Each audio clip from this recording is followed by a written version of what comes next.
Oh, speaking of which, if Ravenous isn't here, go subscribe to Ravenous. He has really good information and he knows all his stuff. Alright, news day again. After a lot of editing last night, I was completely spent after making the previous video and putting the majority of this one together, and this one ended up being a little delayed. In my opinion, it was worth it though, as we learn more about things like what the performance is in EVRIMA on 11 years old hardware, some of the ideas that are behind the new diet systems and AI, and Paradigm ended up baiting me into staying up just a little bit longer by doing his best to answer any 3 questions I could come up with. Mind you, I could have asked for an ETA, but that would have been a waste of a question, as the vast majority of you should know by now.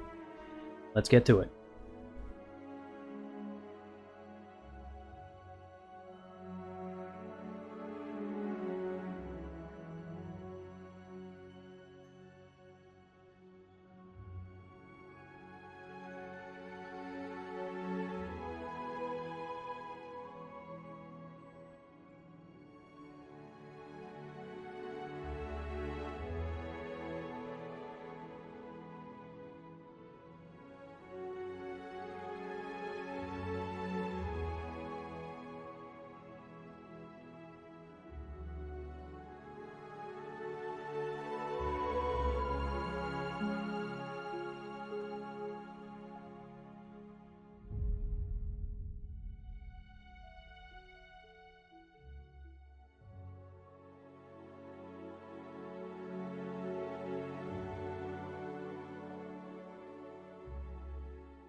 I 100% want a rotary. I've owned rotaries before. Duck! Duck! Thank you, Don Wolf, for the 4 gift subs. You just gifted Ravenous a sub. That poor man had to sift through hours. Because I don't even know if Ravenous is watching right now. I feel so bad for that man. He had to condense like 6 hours of me rambling about the Isle into an hour. Don't do Q&As at fucking 3 in the morning. Yeah, he did. Did you not see his video? Yeah, he took... I should do those more often because they seem to be useful. Like, I'm okay answering some questions, but it just... I don't want to fall into the pit of, like... Because I answer the same question more times than I should. So, Ravenous, should I have, like, a 5-hour rambling Q&A? Here, hold on. Ravenous, I'll humor you.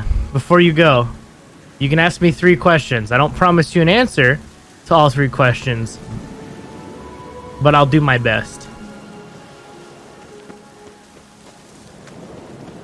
It's like bait, really. I'm like baiting Ravenous. I spoil him. He's gonna get spoiled even more if we, at our team meeting, I'm gonna continue the proposal for a, something special. I like to spoil all of our content creators, which is why I have something in mind for them.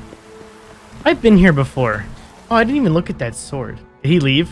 Somebody should tag him. He's gonna miss out on his chance to ask me questions. Someone better go get him. He's gonna be real sad. Oh, he's here.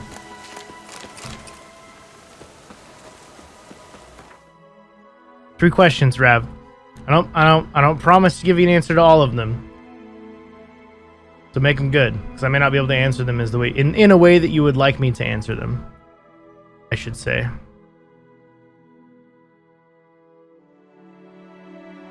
What other playables are being considered for EVRIMA if they are ready in time? That's a softball question. I doubt, I'm gonna be real, I doubt that this will actually be ready for you guys because there's a lot of tuning to be done with it, but it's no secret that we've been working on the Pteranodon, right? We want to get it done right, and it's really important to us that we spend our focus. Shut up.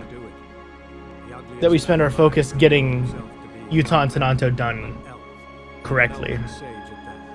So, if there were to be a third playable coming in, it would be the Pteranodon. Will there be a pattern to release dinos like small to large? Will it be more or less random? Damn, that's a really good question.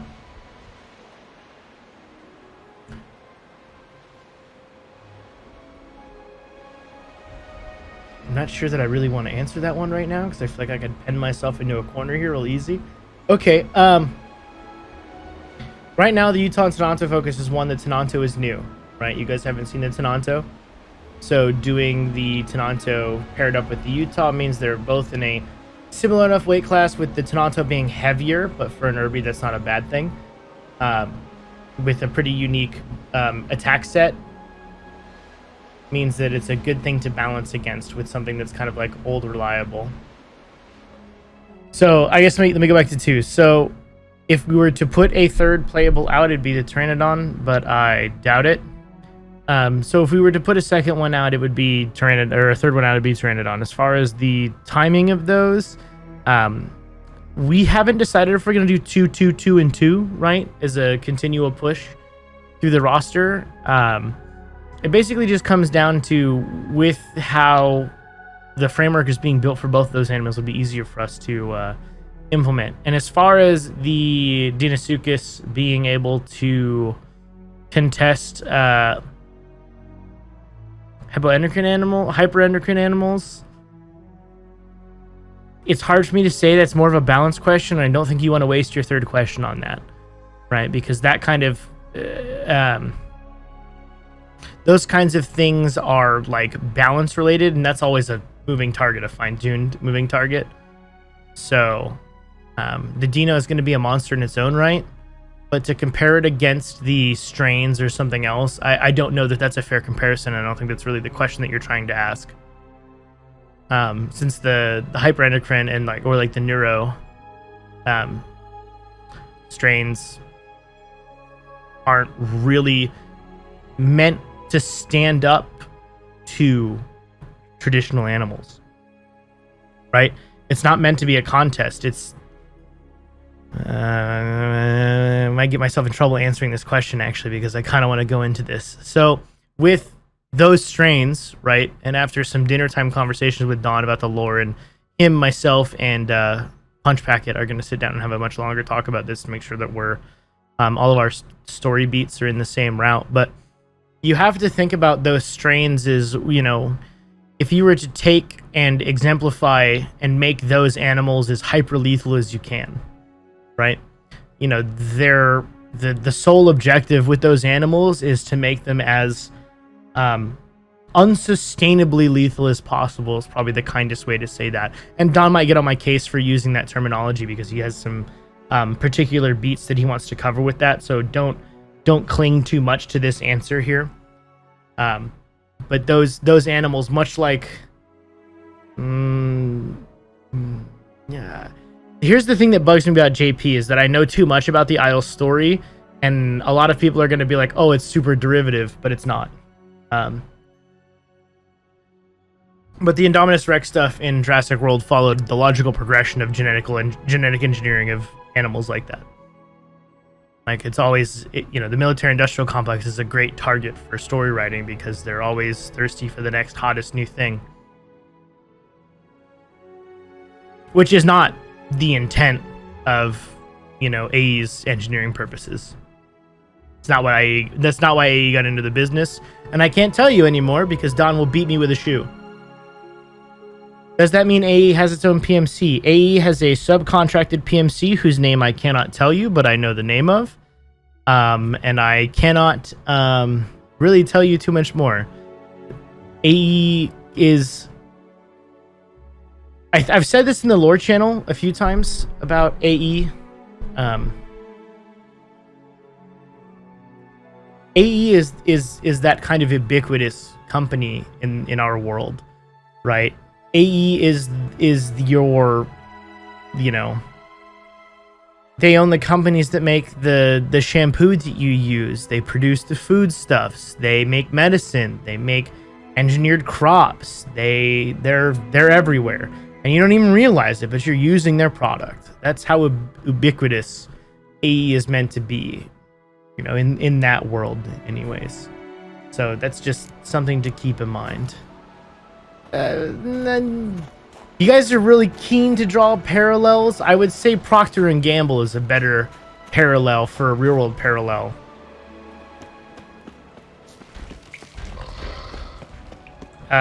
You will not be seeing Apexes or Hypos in the immediate future. I will tell you that right now. What to do? Rav, are you still here, man? Are you thinking about that third question I'm giving you a do-over on?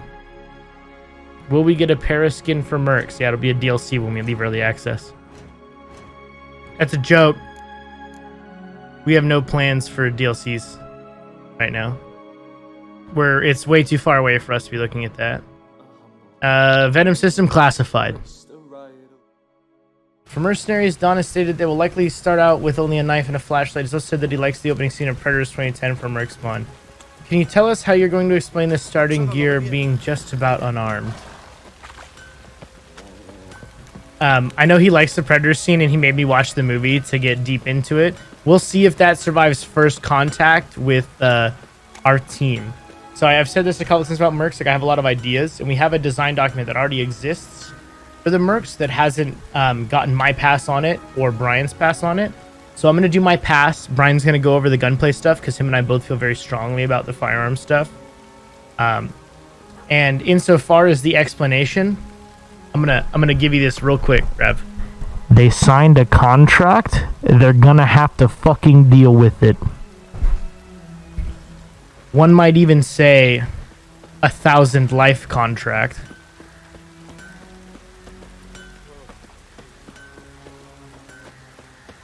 I hope that answers your question. How may I assist you?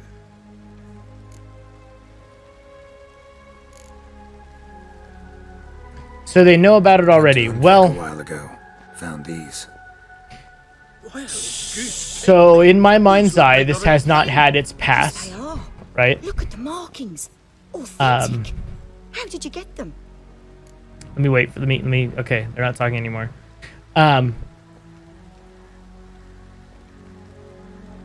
We want the Merc Pass to have, you know, a sense of progression in it, right? So there are some things that we will play with in the story, and again, Don is the final adjudicator for all of that. So I give you this caveat now.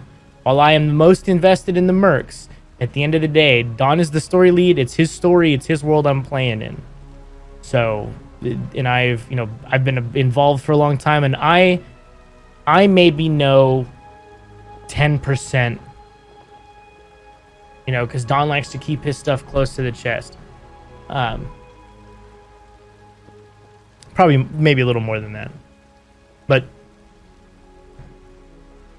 there are some things that we have to do that's more system versus simulation, because if we were to just have you start as a merc with the best of the best of the best, where's the reward? Like, where's the sense of achievement in a gameplay loop beyond shitting on animal players' gameplay experience, which is not something that we want to design.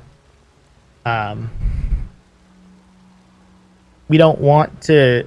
I'm against. Like, I know that the Isle is a PvP game for a lot of people. I feel very strongly about systems that require player interaction, which is why I'm very against things like unmanned landmines or like Call of Duty style claymores. I don't think that there is enough risk inherent to make that rewarding. Like, at the end of the day, someone's going to lose, right? And that's just something you have to take. In Tarkov, right, I'm a really fucking good Tarkov player, and I lose probably 40% of the gunfights I get into. So I'm outpositioned, I'm outplayed, I might even be outgeared sometimes. And that's just the nature of a competitive game, or a game that has competitive elements.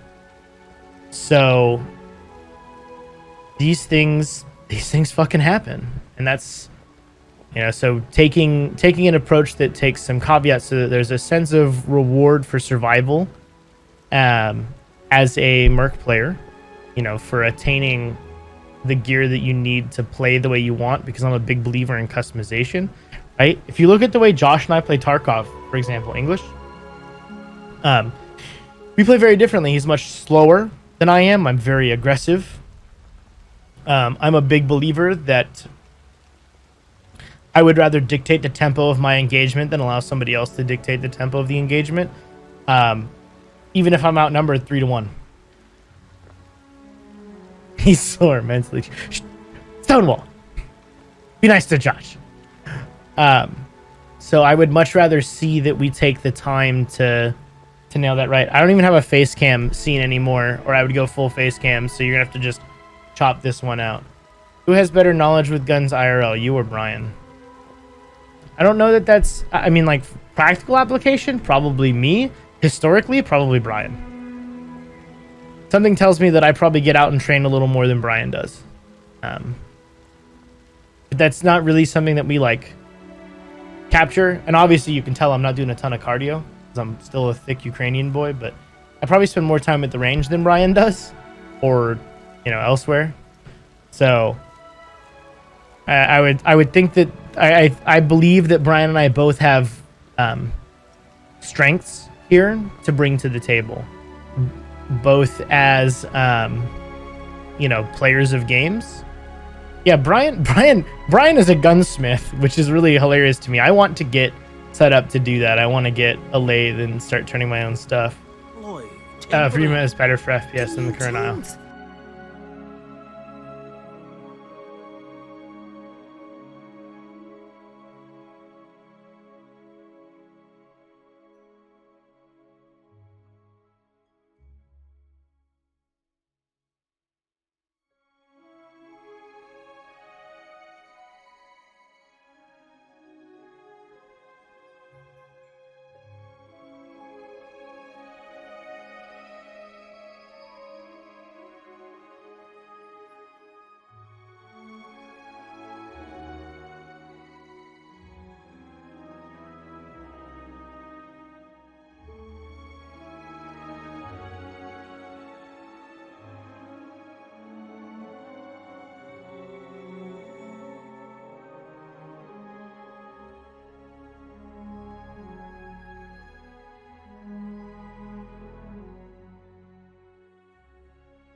That's all I had for this one, but I'll be back with more as soon as time permits and there's enough to make a video out of.